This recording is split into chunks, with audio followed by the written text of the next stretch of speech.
Yo creo que sí había gente que pedía la secuela, ¿no? Yo nunca la pedí. Ah, bueno, sí, pero hay un montón, ¿no? de blogs y de grupos de gente que hablan sobre la película 30 años después, y que siguen tratando de encontrar respuestas a estos círculos que no están cerrados en la primera película. Sí creo que las dos películas funcionan como una unidad independiente, pero se concatenan de manera perfecta. Claro, pero a lo que voy es que si bien no era necesario, tampoco daña, tergiversa o contamina lo que ya se había cosechado y logrado en el original. Al contrario, yo creo que lo enaltece, lo ennoblece y sobre todo lo celebra. Es en cierto modo un homenaje a los elementos que hicieron grande el original, pero tratados con un estilo y una manera únicos, propios, lo cual me lleva al segundo mandamiento. Referencias intertextuales, porque ya habíamos dicho que no es lo mismo referencialidad que intertextualidad, pero no intenta restregártelos en la cara como diciendo, mira, reconozco y sé que todo esto vino antes que yo y por lo tanto yo estoy en el mismo nivel o en la misma categoría, razón por la cual un servidor detestó a morir Jurassic World, porque es un constante recordatorio de lo divertido que era la original, la primera. Entonces, y uno se pregunta, bueno, entonces, ¿cuál es el punto? Mejor me voy a casa y veo el DVD de la primera y me ahorro quién sabe cuántos pesos en esto. Sí, claro, pero en ese sentido creo que funciona para los dos grupos de gente, por llamarlo de alguna manera. Generaciones que no tienen mucha idea del primer Blade Runner o que no la han visto. Y que quizás viendo esta se animen a ver la original. Sí, pero van a entender la película de cualquier manera porque funciona perfectamente como una entidad autónoma, por llamarlo de alguna manera. Pero para la gente ávida de referencias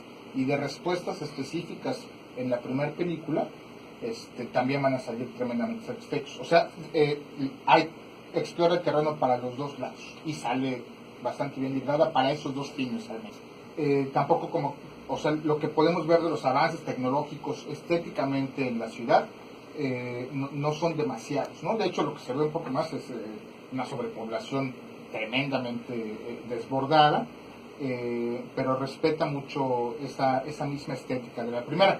Quizá lo más diferente sea una especie de referencias orientales mucho más evidentes y más a pantalla todo el tiempo que en la primera.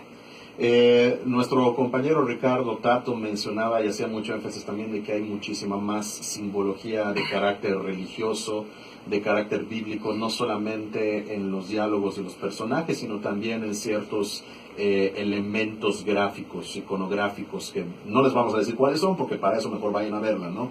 Pero bueno, eso es tan solo una muestra de lo que pueden ustedes esperar en una película como Blade Runner 2049. Mandamiento 5, harás que los personajes avancen y evolucionen.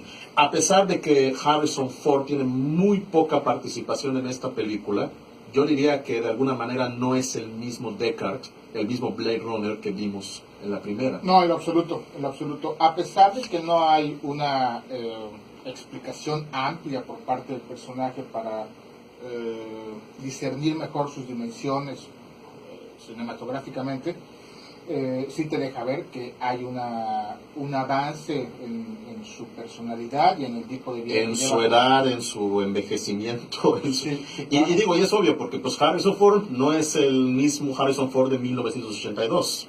Creo que eso queda bastante evidente. Ya no puede hacer físicamente ciertas cosas que hace 30 años sí podía.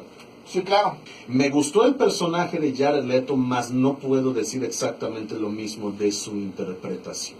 Creo que otro actor le pudo haber dado más peso, más presencia y más trascendencia a un personaje tan importante como este, que es el creador de los replicantes, que compró la empresa Tyrell de la primera película y asumió el monopolio del mercado, y que ahora y que es este genio maquiavélico que crea y destruye a su antojo. Con ínfulas de creador, ¿no? De Dios, exactamente. Sí, me parece un grandioso personaje. Creo que no está muy bien desarrollado. Yo creo que es la parte donde cojea, de acuerdo a estos mandamientos, ¿no? Claro. O más bien pautas, sin querer parecer dogmáticos. Y ya el último, Te preguntarás todas estas preguntas claves antes de empezar siquiera a pensar en una secuela. Y en ese sentido, pues ya se ha hablado mucho de que si va a haber un tercer Blade Runner, un cuarto Blade Runner. El desempeño en taquilla de la película no nos invita a ser muy optimistas en ese sentido. ¿Cuál sería el peligro o la oportunidad que tú ves en que haya más películas de Blade Runner, para terminar, Ricardo? Bueno, yo creo que a mí no me gustaría. Yo creo que A mí tampoco, pero no sé qué opinan los que nos están escuchando. Habría peligro por parte del director, que me parece fantástico. Creo que su carrera ha ido creciendo. Creo que no ha bajado el nivel en ninguna de sus películas.